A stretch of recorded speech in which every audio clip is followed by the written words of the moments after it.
Je suis une œuvre merveilleuse de la création. Élève ta voix, enfants jeunes, répétez ce que je dis, les enfants.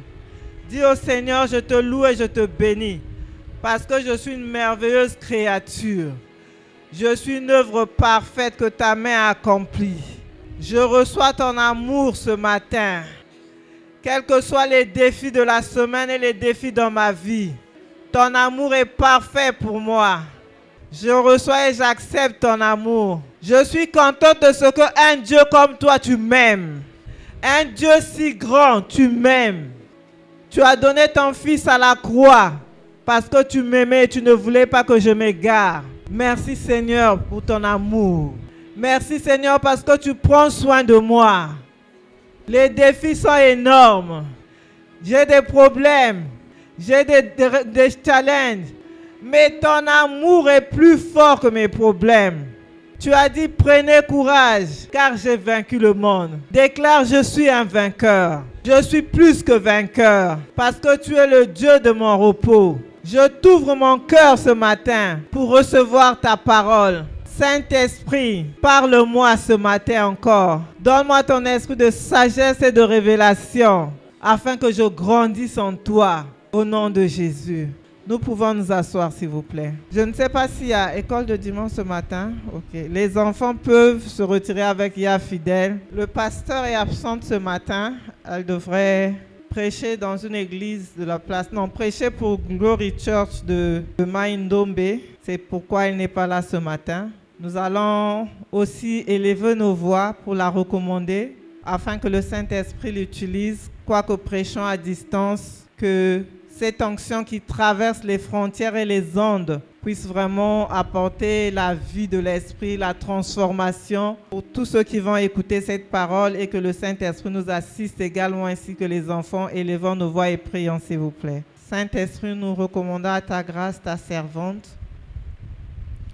Oins-la d'une onction d'impactation encore plus excellente ce matin, afin que ton onction puisse traverser les ondes et que les paroles qu'elle va libérer de ta part puissent vraiment bénir nos bien-aimés, apporter la vie de l'esprit, apporter la révélation, la transformation que tu attends, la croissance spirituelle que tu attends de la part de ton peuple. Merci de nous assister, de nous soutenir, de nous donner encore ton esprit de sagesse et de révélation, afin que nous puissions croître en toi, afin que nous puissions mieux connaître le Père et le Fils et toi-même, afin que nous puissions mieux connaître notre identité, notre position en toi et l'autorité que tu nous donnes sur les œuvres des ténèbres. Fais ministère et rends ministère en ce moment, et apporte-nous la guérison dont nos âmes ont besoin et la délivrance dont nos âmes ont besoin, parce que ta parole déclare que c'est ta parole qui nous délivre, qui guérit notre âme. Au nom de Jésus, amen.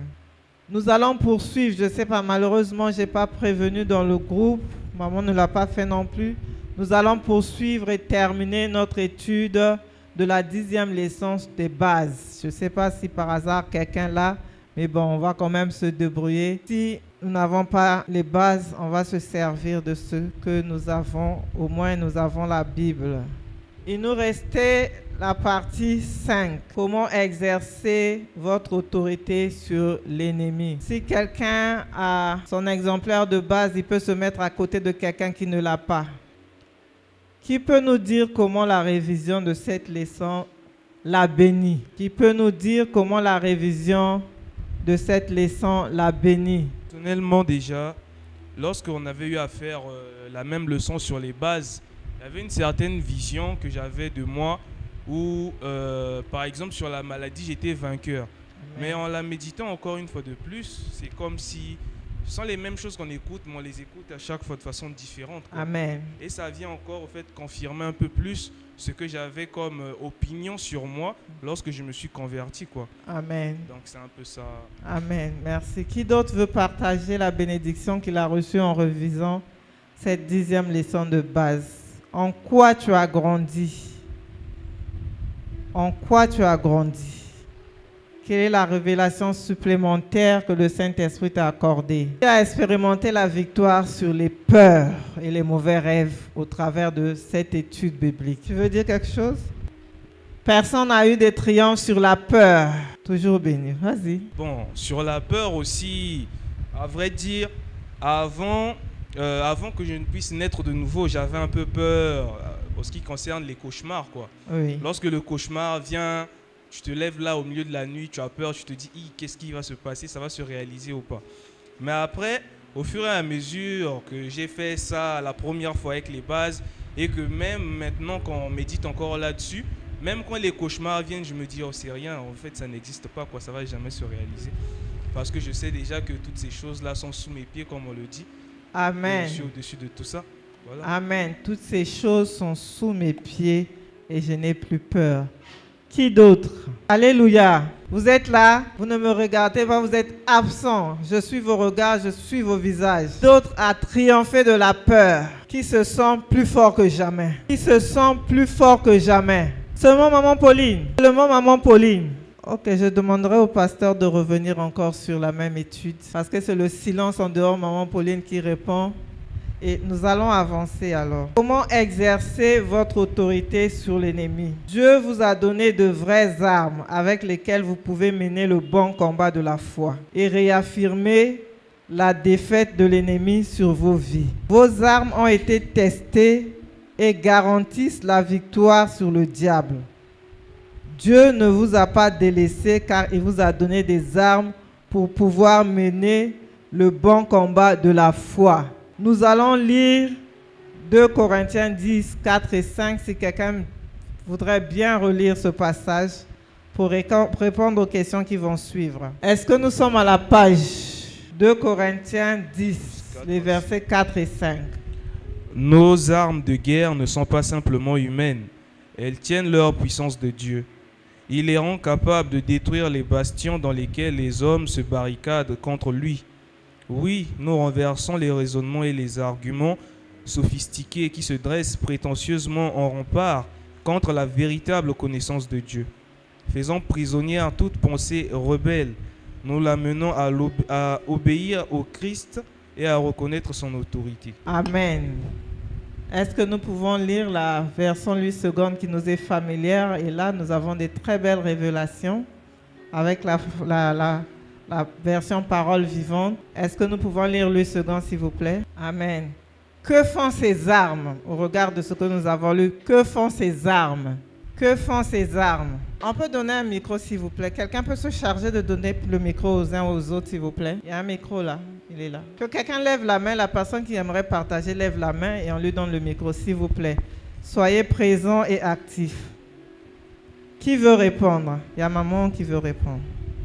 Que font ces armes? Ces armes renversent. Ces armes renversent les forteresses. C'est quoi d'autre? Renversent les raisonnements. C'est ça la réponse. Puisqu'il y a déjà raisonnement là. Quoi d'autre? Que font ces armes? Renversent les forteresses, renversent les raisonnements. Quoi d'autre? Elle renverse toute hauteur qui s'élève contre la connaissance de Dieu. Renverse toute hauteur qui s'élève contre la connaissance de Dieu. Quoi d'autre? Ces armes aussi nous emmènent à l'obéissance de Christ. Je vais maintenant désigner les personnes pour qu'on aille vite, sinon on va dormir là.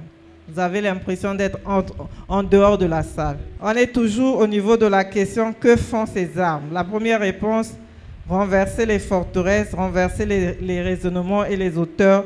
La dernière réponse concernant les pensées, que fait ces armes? Toute pensée captive à l'obéissance de Christ. Ces armes rendent toute pensée captive à l'obéissance de Christ.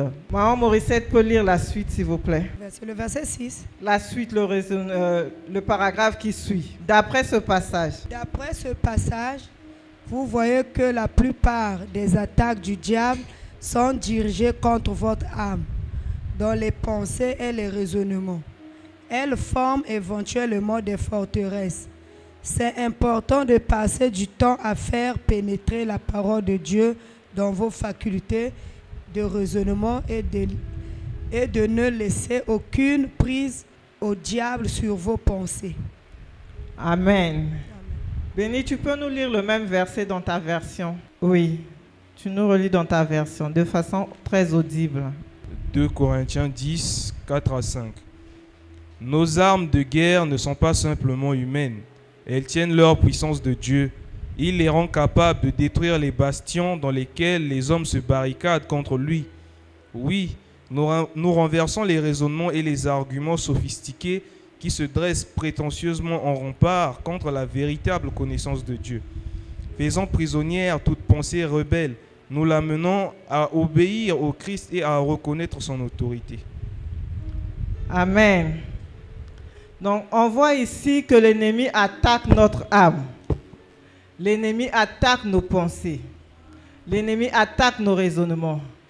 C'est important, même en ce moment, de regarder dans ta tête quels sont les raisonnements qui sont dans ton esprit. Qu'est-ce que tu te dis dans ta pensée en ce moment?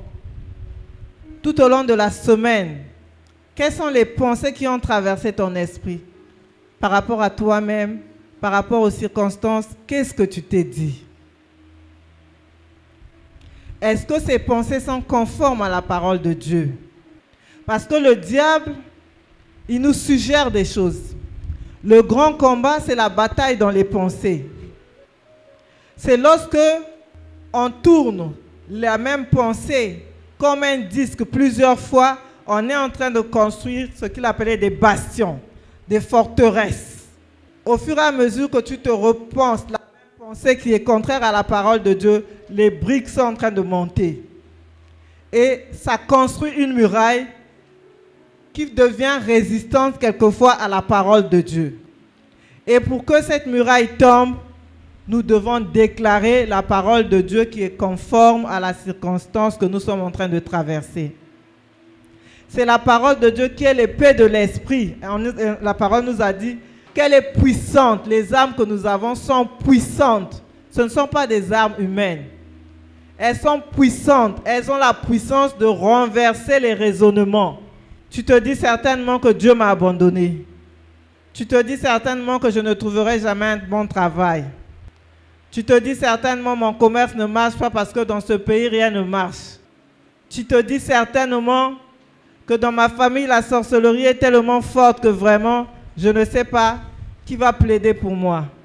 Tu te dis certainement que dans ce pays pour avoir un poste il faut quelqu'un qui va vraiment m'aider à trouver un emploi. Ça, ce sont des forteresses qui se dressent en nous, qui se dressent contre la parole de Dieu, qui se dressent contre la connaissance de Christ. Et notre responsabilité démontrée ici, nous avons la responsabilité de les renverser, n'est-ce pas? Quand on parle de nous, on parle de qui? Qui est concerné dans ce nous? Qui est concerné par nous? Les chrétiens là, c'est qui ici? Donc chacun ici est concerné à renverser les barrières, à renverser les forteresses, à renverser les raisonnements. D'abord en nous-mêmes, ensuite autour de nous. Parce que lorsque nous allons évangéliser, pour que la parole pénètre le cœur de quelqu'un, il faut que spirituellement, on ait renversé les forteresses des raisonnements, les forteresses d'orgueil qui empêchent la personne de croire à Dieu. Et notre responsabilité, c'est aussi d'emmener toute pensée captive. N'est-ce pas? C'est notre responsabilité. Quand une pensée qui n'est pas conforme à la parole de Dieu, c'est notre responsabilité de la rendre captive, de la rendre prisonnière, de la rendre inefficace, impuissante. Parce que cette pensée négative bloque notre compréhension de la parole de Dieu, nous empêche de grandir dans la connaissance de Dieu. Quand la Bible dit « Dieu pourvoit notre besoin », que le Seigneur est notre berger, nous ne manquerons de rien. Quand on n'a rien, comment on raisonne? Quand on n'a rien, qu'est-ce qui prend le dessus? Est-ce que ce n'est pas l'inquiétude? Mais la foi va venir rendre captive et anéantir cette pensée d'inquiétude qui est dans notre cœur. La foi va venir anéantir et rendre captive cette peur du sorcier, cette peur des attaques, cette peur des cauchemars qui parfois nous dominent tant. Donc notre responsabilité, c'est d'exercer nos bras au combat au travers de la parole de Dieu en déclarant cette parole de Dieu. Donc ces forteresses qui sont formées à partir de nos pensées doivent être exposées à la parole de Dieu. C'est pourquoi nous devons, au travers de la méditation de la parole de Dieu, au travers de la déclaration des promesses de Dieu, de la parole de Dieu, faire en sorte que cette parole pénètre, s'incruste comme un cachet dans notre être intérieur pour avoir justement l'autorité qu'il nous faut. Nous allons lire dans Hébreux 4, 12. Est-ce que quelqu'un voudrait bien nous aider dans la lecture? Qu'est-ce qui est plus tranchant qu'une épée à double tranchant? La parole de Dieu est plus tranchante qu'une épée à double tranchant. Vous voyez comment la parole de Dieu, en la lisant, la parole de Dieu agit en nous comme un bistouri. Si nous laissons la parole de Dieu pénétrer notre cœur, elle va agir comme une opération chirurgicale. Elle va agir comme une opération chirurgicale. Et une opération chirurgicale, si on ne met pas l'anesthésie, elle fait mal. Ça fait que quelquefois, on résiste à la douleur de l'obéissance. Parce que, est-ce que l'obéissance est agréable? Moi, je ne sais pas si pour vous, l'obéissance est toujours agréable. Pour moi, ça a été un moment très difficile. Pour moi, il y a eu des moments où j'ai trouvé la parole très difficile. Et si nous n'avons pas la disposition de cœur d'accepter que la parole sépare, nous ne pourrons pas grandir parce que la parole permet d'accomplir la consécration et la séparation. Et cette séparation des mauvaises croyances ou croyances limitantes par rapport à la culture, par rapport aux attaques de l'ennemi, donc lorsque nous exposons régulièrement notre vie, notre pensée à la parole de Dieu, elle taille en pièces, elle coupe même les pensées de convoitise de la chair et de ce monde. Parce que le combat que nous avons n'est pas seulement le combat avec les démons, n'est pas seulement le combat avec les esprits méchants, mais il y a aussi le combat avec notre propre chair.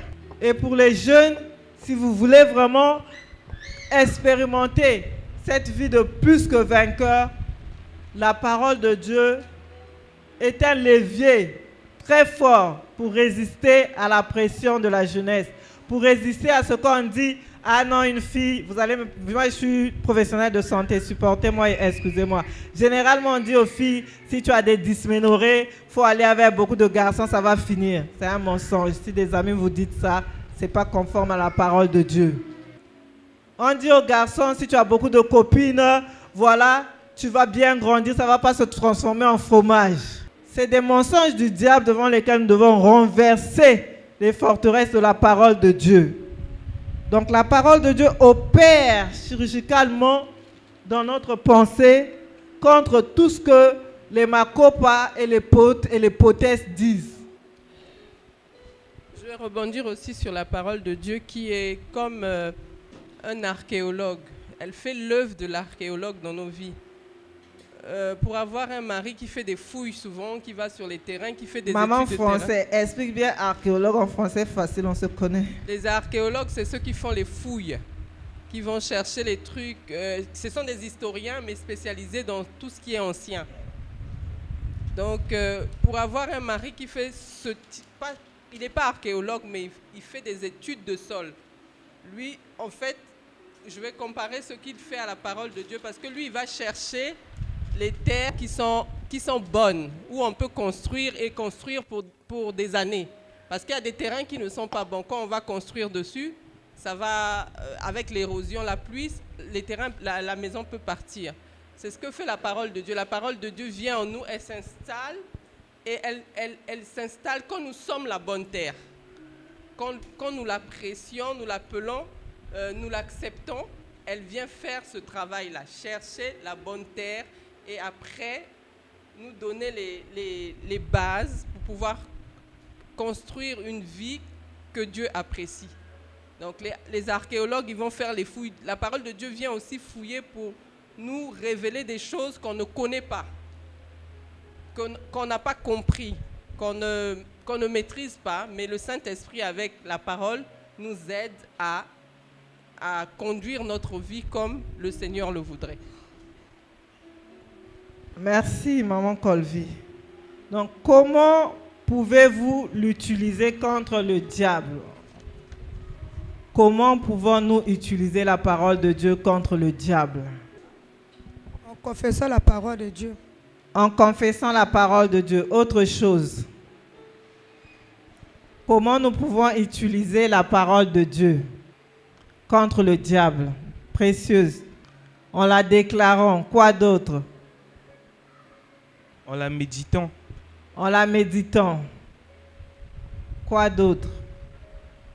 Qui se souvient de la tentation de Jésus? Je pense que dans le dernier paragraphe, on a étudié la tentation de Jésus. Comment Jésus a utilisé la parole? Je ne sais pas si c'est dans la suite. Non, les versets passés. Comment Jésus a-t-il utilisé la parole de Dieu pour faire face à l'ennemi? Il a proclamé. Est-ce qu'il a proclamé la parole en désordre comme ça? Toute la parole de Dieu, il a proclamé. Comment il s'est servi? Précieuse, vas-y. Il a dit qu'il est écrit, mais la parole qu'il a prononcée, est-ce que c'était un verset pris au hasard? Nous avons vu Jésus utiliser la parole qu'il faut. En fait, Jésus a répondu au diable. Il a dit exactement ce qu'il fallait dire par rapport à la situation qui se passe. Donc, il lui a donné des réponses exactes par rapport à ce que le diable est en train de lui dire. Donc, Jésus a donné la parole exacte en fonction de ce que le diable lui a dit. Donc, il n'a pas pris un autre verset, ou n'a pas pris un verset de Genèse ou un verset d'Apocalypse pour répondre, mais il a pris exactement le verset correspondant à la situation que l'ennemi était en train de lui présenter. Est-ce que tu connais la situation par laquelle l'ennemi est en train de t'attaquer en ce moment? Est-ce que tu as fait l'exercice d'identifier le verset correspondant? Parce que ce n'est pas toute la parole que Jésus a utilisée. Nous suivons le modèle qui est Jésus. Le diable a dit à Jésus, jette-toi dans le vide. Jésus a dit qu'on ne tente pas Dieu. Si tu as faim, transforme les pierres en pain. Jésus a dit, l'homme ne se nourrira pas seulement de pain, mais de toute parole qui sort de la bouche de Dieu. Donc, voilà un peu comment on peut utiliser la parole de Dieu contre le diable. Identifiant le verset biblique qui correspond à la situation par laquelle l'ennemi nous attaque. Tout à l'heure, pendant la louange, le frère Emmanuel a déclaré un verset biblique. Je m'écris, loué soit l'Éternel, car il m'a délivré de tous mes adversaires. Je ne sais pas si ça correspond à ta situation, mais moi, ça m'a vraiment boosté dans ma joie parce que je traverse une situation où l'ennemi est en train de rugir. J'ai dit, oh, je suis vainqueur. Tu arrives trop tard. Jésus est déjà ressuscité. Tu arrives trop tard. Il a tout accompli. Loué soit l'Éternel, car il m'a délivré de tous mes adversaires. Il m'a délivré de toute ma détresse. Donc c'est un verset que tu déclares en fonction des situations que tu rencontres et tout de suite, ça réveille ta foi, ta joie et ça te donne la paix et l'inquiétude s'enfuit. Donc c'est vraiment important de méditer la parole de Dieu, mais c'est aussi important de mémoriser la parole de Dieu. Quand on mémorise la parole de Dieu, quand une pensée arrive qui est contraire à la parole de Dieu, on sait quel verset utiliser pour dire « arrière de moi, Satan ». Parce que la parole de Dieu est l'épée de l'esprit que nous utilisons contre les bastions de l'ennemi. Nous allons lire Apocalypse 12, verset 1. Un volontaire pour cela, s'il vous plaît. Oui, Emmanuel, si tu veux lire, si tu as trouvé, tu lis, ou quelqu'un d'autre, si vous avez trouvé. Apocalypse 12, 11. Oui, Eden. Apocalypse 12, le verset 11. Mais eux, ils l'ont vaincu grâce au sacrifice de l'agneau et grâce au témoignage qu'ils ont rendu pour lui, car ils n'ont pas aimé leur vie jusqu'à redouter de mourir. Tu peux relire à nouveau, s'il te plaît. Mais eux, ils l'ont vaincu grâce au sacrifice de l'agneau et grâce au témoignage qu'ils ont rendu pour lui, car ils n'ont pas aimé leur vie jusqu'à redouter de mourir. Merci. Béni, tu peux relire dans la parole vivante, s'il te plaît. mais ils l'ont vaincu. Nos frères, l'agneau a souffert pour eux. Son sang a été leur arme. Ils ont témoigné pour lui. Ils n'ont pas aimé leur vie jusqu'à craindre de mourir. Dans la version de Béni, il est dit qu'ils ont utilisé le sang comme arme. Dans Louis II, c'est le sacrifice ou le sang de Jésus qui nous donne la victoire. N'est-ce pas? Quel est le deuxième autre élément qui renforce cette victoire? Pardon? Le témoignage que nous rendons. Comment prenez-vous la victoire et renforcez-vous la défaite du diable sur vos vies? Sur base de ces paroles, de ces déclarations.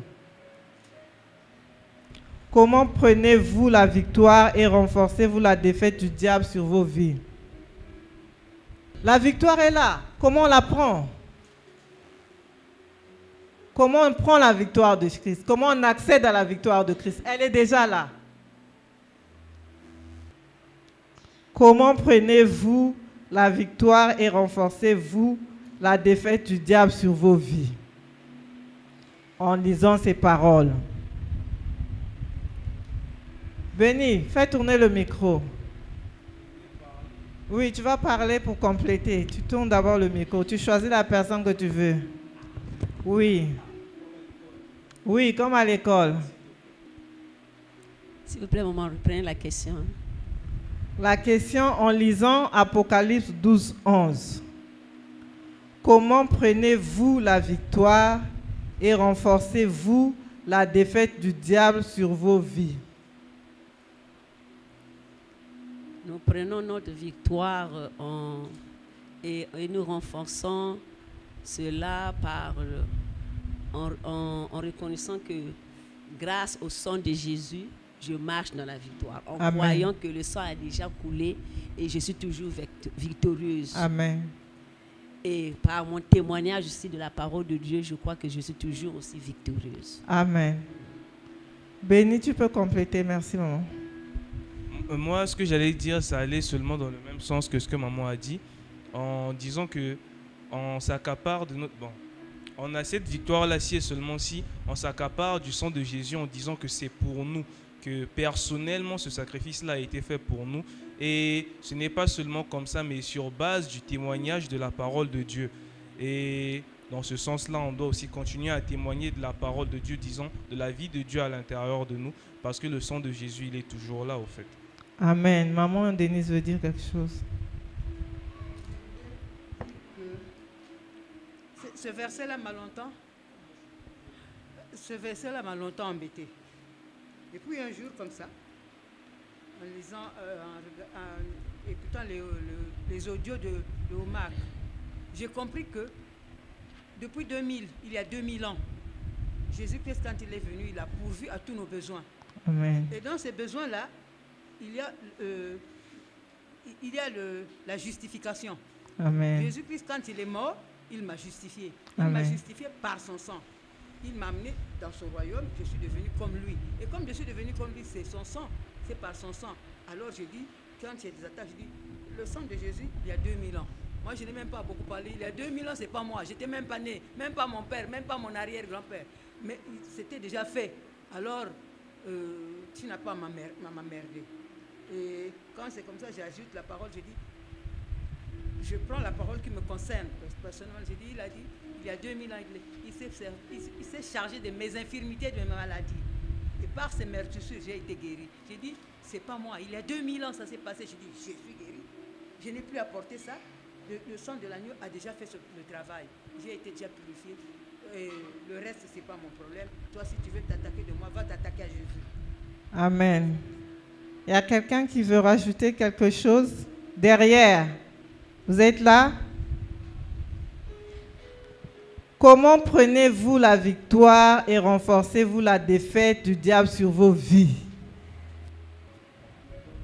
Qui voudrait ajouter une réponse? Parce que si je demande à Dieu de mettre la caméra ici, là, comment vous vous battez, vous faites les combats spirituels à la maison. Vous allez vous-même déjà vous retrouver, et les gestes, et les karatés, et tout ça, tout ça. Hein? Donc maintenant, là, on vous dit, hein, comment vous prenez la victoire.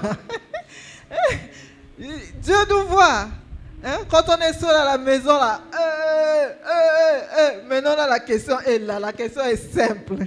Comment prenez-vous la victoire et renforcez-vous la défaite du diable dans vos vies? Parce que depuis 2000 ans, tout a été accompli. Satan est vaincu. Jésus l'a accompli pour nous par son sacrifice. Il a versé son sang pour nous donner cette victoire. Mais comment accédons-nous à cette victoire? C'est par la foi d'abord. Nous nous accédons à la victoire déjà acquise à la croix par la foi. Donc le premier élément, quelle que soit la situation, quelles que soient les attaques de l'ennemi, sans la foi, même si je peux déclarer la parole de Dieu, je peux déclarer la victoire de Dieu avec la peur dans le ventre, c'est pas sûr, l'ennemi va vraiment se rire de nous. Donc nous prenons par la foi. Parce que la Bible déclare que c'est par la foi que nous triomphons du monde. C'est par la foi que nous croyons et nous recevons la victoire de Jésus-Christ au travers de l'arme de son sang. C'est par la foi que nous déclarons que Jésus-Christ est mort et ressuscité. C'est par la foi que nous témoignons de ce que Jésus a fait il y a 2000 ans et qu'il continue de faire dans nos vies. C'est par la foi que nous renforçons notre victoire, que nous renforçons la défaite de l'ennemi sur nos vies. Nous déclarons la parole, nous prononçons la parole, mais par la foi. Sans la foi, nous ne serons jamais plus que vainqueurs. Donc, il est important qu'en plus des armes citées, que nous ayons aussi l'arme de la foi. La Bible déclare que la foi est un bouclier. Prenez pour bouclier la foi, pour arrêter les traits enflammés du malin. Donc nous avons par la foi une arme qui est le sang de Jésus, le sacrifice de Jésus. Nous avons une autre arme, la déclaration par la foi de la victoire dans le sang de Jésus, le témoignage rendu au sang de Jésus. Sans la foi, nous ne pouvons pas résister à l'ennemi pour qu'il fuit loin de nous. Nous allons lire Luc 10, 17. Maryse peut faire la lecture. Luc 10, 17. Luc 10, 17. Les 70 revinrent avec joie, disant, Seigneur, les démons même nous sont soumis en ton nom. En quel nom le diable vous est-il soumis? Au nom de Jésus. Au nom de Jésus. Au nom de Jésus. Si vous vous rappelez l'histoire dans Actes des fils de Sébas qui ont commencé à chasser les démons au nom de Jésus que Paul prêche. Et les démons les ont rouillés de coups parce que les démons connaissent Paul, mais les démons ne les connaissent pas parce que eux, ils n'avaient pas donné leur vie à Christ et ils n'avaient pas l'autorité déléguée du nom de Jésus. La preuve, il disait au nom de Jésus que Paul prêche. Donc ils se sont basés sur la relation de Paul avec Jésus et ils n'avaient pas une relation eux-mêmes avec Jésus. Donc pour avoir l'autorité du nom de Jésus, nous devons avoir une relation avec lui. Lorsque nous avons la relation avec Christ, il nous délègue de son autorité et nous pouvons marcher sur le serpent, nous pouvons marcher sur le scorpion, nous pouvons marcher sur toute la puissance de l'ennemi et rien ne pourra nous nuire. Rien ne pourra nous nuire. Nous avons l'autorité de dire à Satan, Satan, lève-toi et jette-toi dans la mer. Parce que Christ nous a donné cette autorité. Nous avons peur de Satan parce que nous ne connaissons pas notre position en Christ. La Bible dit que nous sommes assis avec Christ à la droite de Dieu le Père dans les lieux célestes. Et Dieu a mis tout sous nos pieds. Tout sous nos pieds. Donc si nous sommes conscients de notre position, de notre autorité, il y a des situations qui ne vont pas nous faire trembler. Mais par ailleurs ou par contre, nous serons la pire terreur du diable. La pire terreur du diable. Vous avez vu dans Actes des Apôtres, quand, je crois, Pierre, non c'est Paul encore, ils étaient dans la ville, il y a cette fille qui avait l'esprit de Python qui disait, croyez en ces hommes, ce sont des serviteurs de Dieu, croyez en ces hommes, ce sont des serviteurs de Dieu. Et Paul s'est retourné pour dire, pour déloger l'esprit méchant de cette fille. Parce qu'il avait l'autorité. Et il n'avait pas peur du diable. Donc si nous sommes conscients que la victoire que Christ nous a donnée à la croix est vraie, vraie, vraie, nous devons soumettre nos sentiments, nos peurs au Saint-Esprit. Parce que c'est la peur qui nous empêche d'exercer notre autorité. L'ignorance nous empêche d'exercer notre autorité. Le manque de conscience de qui nous sommes en tant que soldats puissants de Christ fera de nous vraiment, comme on dit, un légume devant l'ennemi. Quelle que soit la situation que nous pouvons traverser, nous avons le pouvoir et l'autorité de dire « Montagne, jette-toi dans la mer ». Nous avons l'autorité pour dire « Qui es-tu, montagne, devant Marisa Colbout, tu seras aplani ». Pourquoi? Parce que la Bible déclare « Petit enfant, soyez sans crainte. Le Père vous a donné la clé du royaume. » Personne ne dit Amen. Quand on nomme, dans certains pays, quand on nomme un maire, on lui donne les armoiries de la ville. Les jeunes, vous savez ce que c'est les armoiries? Les symboles de la ville. Si vous ne connaissez pas, il faut aller googliser. Pour Brazza, c'est quoi? Bon, allez googliser. Ça ne concerne pas la prédication, c'est juste un exemple. Donc, on donne parfois la clé de la ville. Parce que la ville a une porte. La clé du royaume, ça veut dire que le royaume a une porte. La clé, c'est la clé de l'autorité. Et Dieu te donne la clé de l'autorité pour te dire, la suite du verset, je vais rechercher, la suite du verset dit, tout ce que tu interdiras sur la terre sera interdit dans les cieux. Tout ce que tu autoriseras sur la terre sera autorisé dans le ciel. Ça veut dire que même nous-mêmes, les Congolais ou les chrétiens, si nous subissons ce que nous subissons, parce que nous n'exerçons pas notre autorité, nous avons le pouvoir d'interdire des choses. Nous avons le pouvoir de permettre des choses. Nous avons le pouvoir d'arrêter des choses. Nous avons le pouvoir de dire, Satan, enlève tes mains sales sur ma vie, sur la vie de mon enfant, sur la vie de mon mari. Enlève tes mains sales. Au nom de Jésus, j'arrête tes œuvres.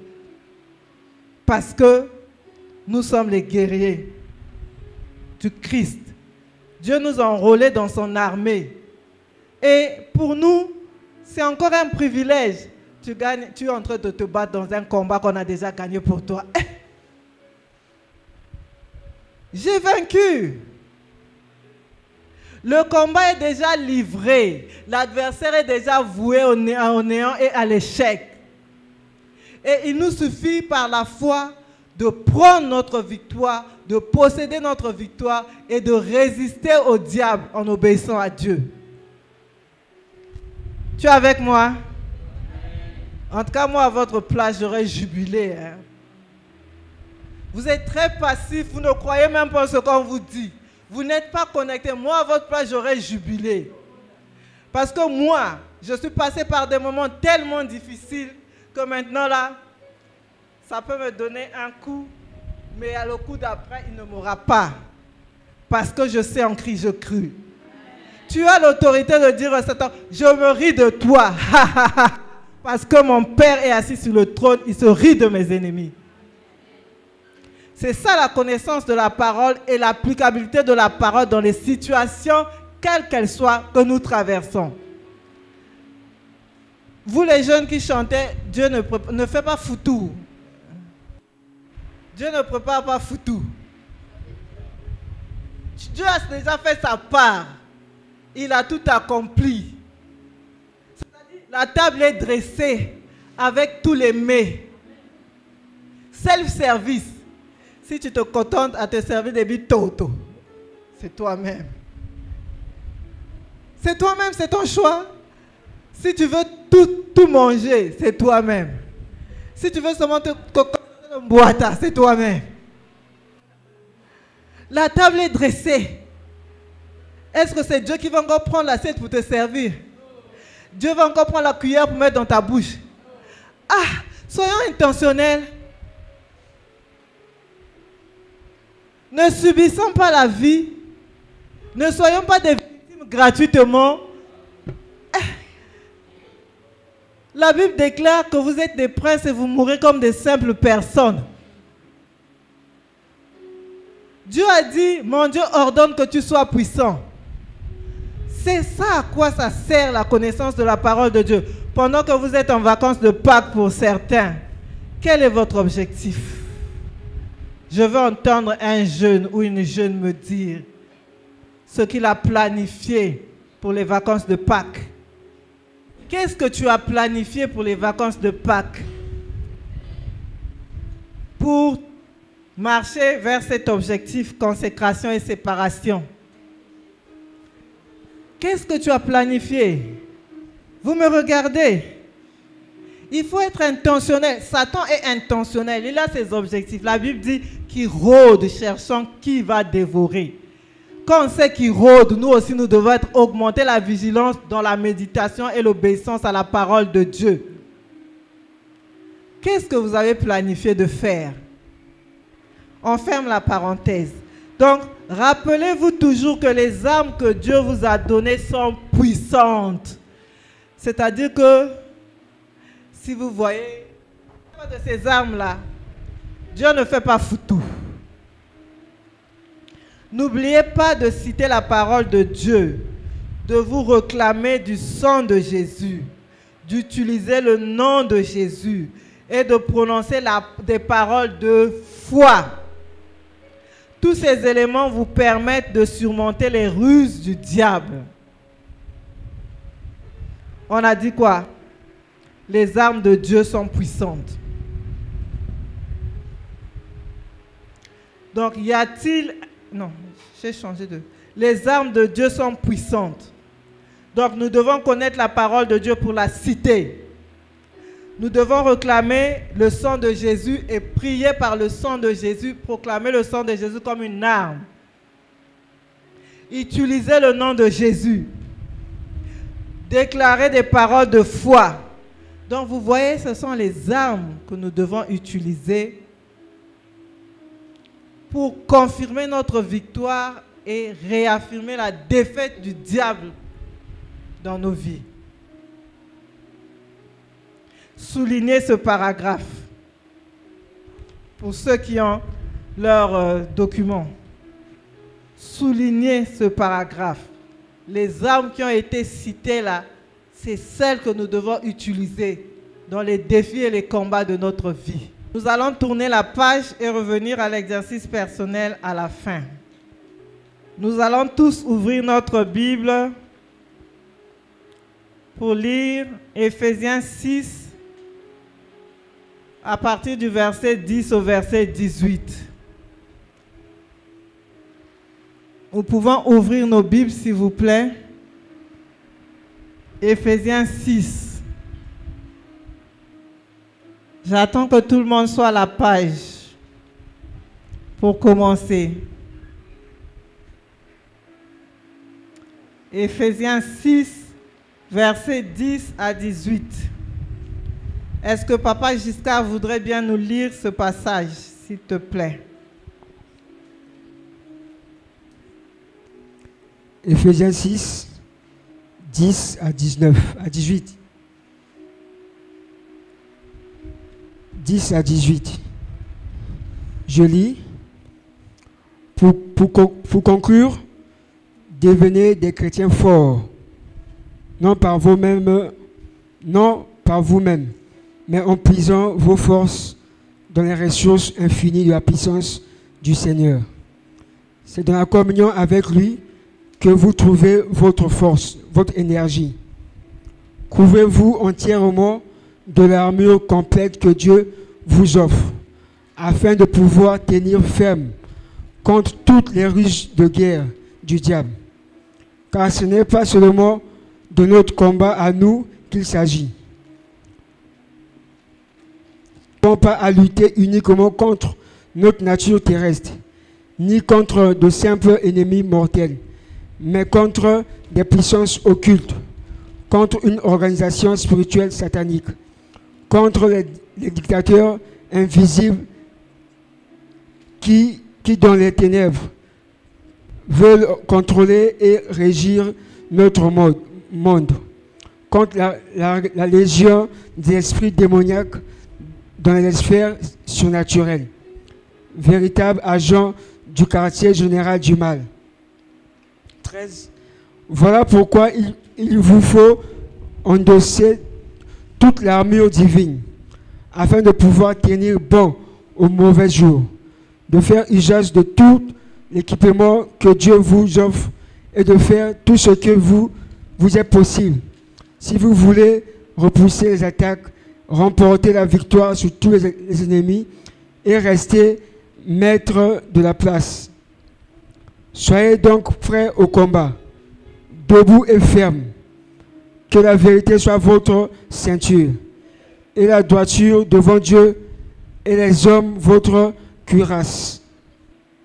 Chaussez-vous du zèle courageux que donne l'Évangile pour annoncer la bonne nouvelle du salut et la paix avec Dieu. Soyez toujours prêts à transmettre cette parole. En toutes circonstances, saisissez-vous de la foi comme d'un bouclier contre lequel viendront s'écraser toutes les flèches enflammées de l'adversaire. Prenez le casque du salut ainsi que le paix de l'esprit, c'est-à-dire la parole et les promesses de Dieu. 18. Demeurez en communion avec l'esprit par une prière persévérante, car l'efficacité de ces armes dépend d'une intercession qui ne se relâche point. Restez donc alerte et vigilant, attentifs aux occasions favorables, remplis de l'esprit, plaidant avec une insistance infatigable pour tout ce qu'il vous aurait mis à cœur. Occupez vos veilles à crier à Dieu, à intercéder pour ses serviteurs. Amen. Nous allons lire dans Louis II, qui est la version courante, les armes spirituelles du chrétien. Au reste, fortifiez-vous dans le Seigneur et par sa force toute puissante. Revêtez-vous de toutes les armures de Dieu, afin de pouvoir tenir ferme contre les ruses du diable. Car nous n'avons pas à lutter contre la chair et le sang, mais contre les dominations, contre les autorités, contre les princes de ce monde de ténèbres, contre les esprits méchants dans les lieux célestes. C'est pourquoi prenez toutes les armes de Dieu afin de pouvoir résister dans les mauvais jours et tenir ferme après avoir tout surmonté. Tenez donc ferme, ayez à vos reins la vérité pour ceinture. Revêtez la cuirasse de justice. Mettez pour chaussure à vos pieds le zèle que donne l'évangile de la paix. Prenez par-dessus tout cela le bouclier de la foi, avec lequel vous pourrez éteindre tout trait enflammé du malin. Prenez aussi le casque du salut et l'épée de l'esprit, qui est la parole de Dieu. Faites en tout temps par l'esprit toutes sortes de prières et de supplications. Veuillez à cela avec une entière persévérance et priez pour tous les saints. Amen. Amen. Quelles sont les armures que Dieu nous a données dans ce passage? Est-ce que nous pouvons citer les armures que Dieu nous a données dans ce passage? Prends au hasard, tu as l'autorisation. Dans ce passage, Dieu nous donne comme armure la foi comme bouclier, le casque comme salut et l'épée comme l'esprit qui est la parole de Dieu. Merci. Qui peut compléter? Quelles sont les armes qui nous ont été données, les armures spirituelles qui nous ont été données dans ce passage? Choisis. Sinon, on va traîner. Il y a l'heure.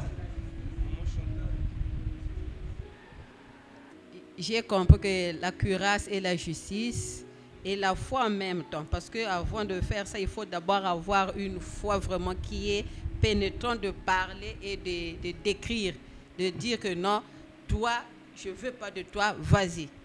Amen. Quoi d'autre? Va dehors, s'il te plaît. Tu fais ton choix. Quelles sont les armures que Dieu nous a données? Ici, on nous a parlé de la foi.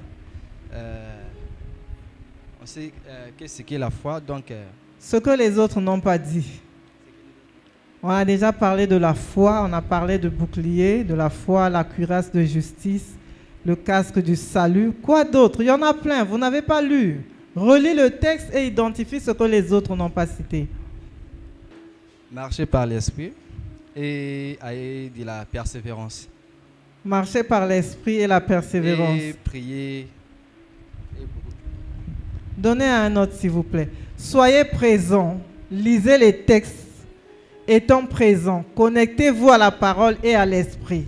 Ne soyez pas absents parce que vous ne répondez pas ou vous lisez la parole rapidement sans prendre le temps de la pénétrer. Quoi d'autre?